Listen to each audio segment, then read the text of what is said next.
What's up, nerds? So I watched the latest episode 6 of Creature Commandos, and again, I just really like this show. I think this episode really focused on Dr. Phosphorus, which I think the next episode will focus on Nina. We'll get her backstory.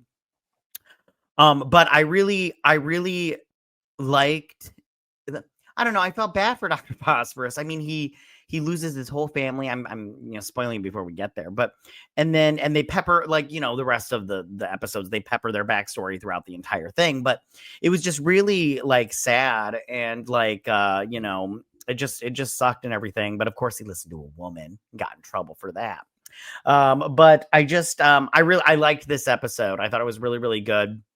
I'll be honest with you, I don't really know a whole bunch about Dr. Phosphorus from the comic books. I mean, I have seen him before, but when I've seen him, he just like shows up and everything. I've never seen where he's like the main bad guy or whatnot.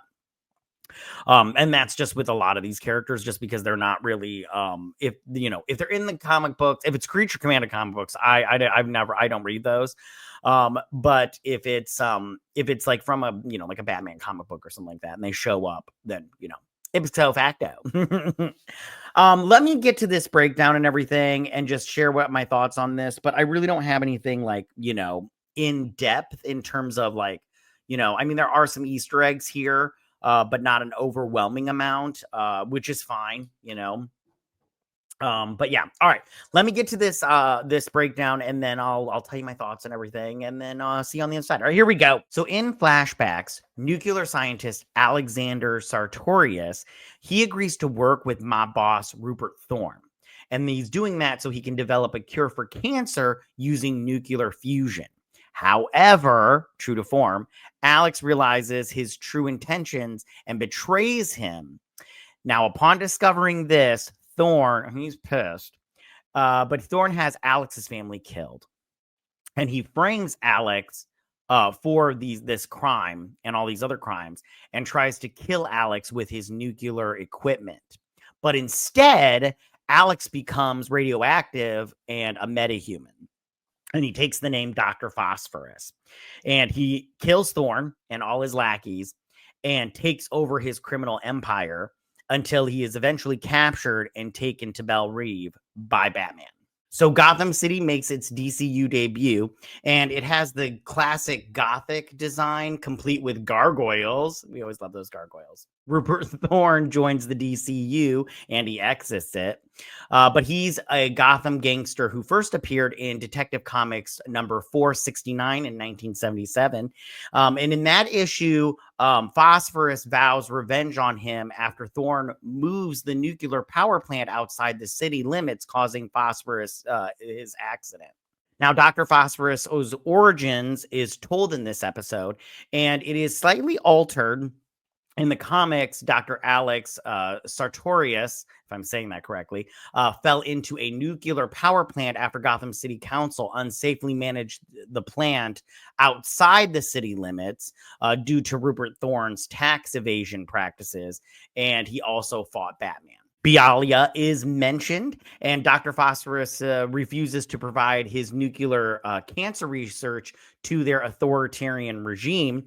Now, in the comics, Bialia is a Middle Eastern country, and Captain Atom was once stationed there, and Black Adam was manipulated into attacking it once, and it is rumored that that's going to be in the new Superman movie, but I don't know if that's true or not. A security guard is reading a dirty magazine called Metasleaze, and the models are seen wearing outfits mimicking famous metahumans. And I blurred that out because I don't want to get in trouble on YouTube, even though it's really not that bad. Batman makes his DCU debut, and we only see his silhouette, and James Gunn has stated in an interview with Rotten Tomatoes that he only wanted to show a silhouette to avoid committing to a final suit design. So I just took all the back stuff and put it in this little part here, but I just want to say that I liked this whole part. I thought it was not only sad, but it was a good origin story, because I liked, like, it was like the old him, the human him, had just melted away when he turned radioactive. And the new him was just a completely new person. And he, even though he wouldn't forget his family, he just, you know, decided to put it in the back, you know, put it way back in the Narnia closet, you know, so that way he didn't have to worry about it. And one thing that I'm just like, so his wife, right? And this is what I'm talking about before. Okay, he listened to his wife, and he didn't give Thorne all of the nuclear information because they were going to give it to Bialya, and Bialya is, you know, a fascist government. And I don't know in this world if it's controlled by Queen Bee or whatnot, but you know, I did he shouldn't have listened to his wife because it got him all killed. And that's the thing. I'm all like, come on, man. Like, and has anybody ever seen a mobster movie? They always find out. They always find out, and they give you cement shoes when you betray them. I'm like, you can't betray these gangsters, okay? So I did like all the references and stuff. And then Batman shows up, you know, and everybody was freaking out online. I did see this picture before I saw the episode, but everybody's freaking out online. And I'm all like, listen, no, he didn't speak. It was just a silhouette. You know, and like I said before, James Gunn hasn't committed to anything with Batman. And let me just say, though, I really hope that Pattinson is not the Batman of the DCU, because I might be out at that point in time, because I am not a fan of that shit. But I did like this origin story. I thought it was good. All right, well, let's move on. So in the present, right, Eric, he sends Flag to the hospital, and then he hijacks a private jet to reach Palakistan. So, okay, so about this one. Okay, so he sends Flag to the hospital, and Flag, you know, is going to get better, whatever. And Amanda Waller's like, you got to get better, Flag, and everything. And I'm all like, okay, fine. He's going to survive because he's in the Superman movie. And I'm all like, come on. But with this one, okay, so Frankenstein hijacks that private jet and kills the two dudes on there. And then the pilot, he's just like, so turn around and fly this fucking plane. And I'm all like, did you need to kill those two dudes to take over this plane? I'm pretty sure they would not have fought you, my dude. Like, I'm just like, but that does speak to how Eric is fucking mental. Like, the dude is just so like crazed. Like, and he's so stupid with the bride thing. I'm just like it's like, for me personally, it's just like, dude, your shit is getting real old real quick. But at the same time, it's like, that's a part of his thing. So it's like, you know, let's do this, you know? Meanwhile, Phosphorus encounters a Palakistani child who reminds him of his son. The episode is titled Prietel Skelet. I think that's how you say it, which I don't speak any foreign languages, which is the nickname the little girl calls Dr. Phosphorus, which means friendly skeleton in Bulgarian, which I think is fun. So while this whole thing is going on, Dr. Phosphorus, because remember, they split up the last episode. And Dr. Phosphorus, he sneaks into this house, and he finds this little girl, you know, she's all like, you know, patat skeletal and everything. And she's like, and everything. And he's all like, and he remembers his son through this. And that's where we got the backstory. And it was charming. And I'm glad he didn't kill the little girl or her family. He's just like, can you people please point me to the castle? And I thought that was nice. Because I was like, oh, if he kills this little girl, that's mean. She didn't do anything. She just woke up because she was hungry. Or maybe she heard a noise and you were in her house, fucker. But yeah, that was kind of fun and charming and everything. And that's how we got the backstory. So while all this is going down, Nina and the bride, they find shelter in a brothel where they encounter two metahumans, and they have to take matters into their own hands. The abusive men in the brothel are both metahumans with lightning powers. And James Gunn did recently state that metahumans are already common in the DCU by the time the Superman movie comes out, and they are becoming more of a problem in this world. So the bride and Nina, they go into this brothel because they're trying to escape. And the brothel leader lady, you know, the voice of it was the woman.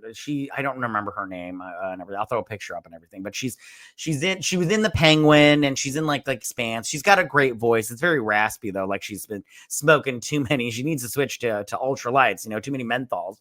But she's got a great voice, and I do like that actress a lot. But anyway, so they sneak into this brothel, right? And they're like, we're gonna stay here.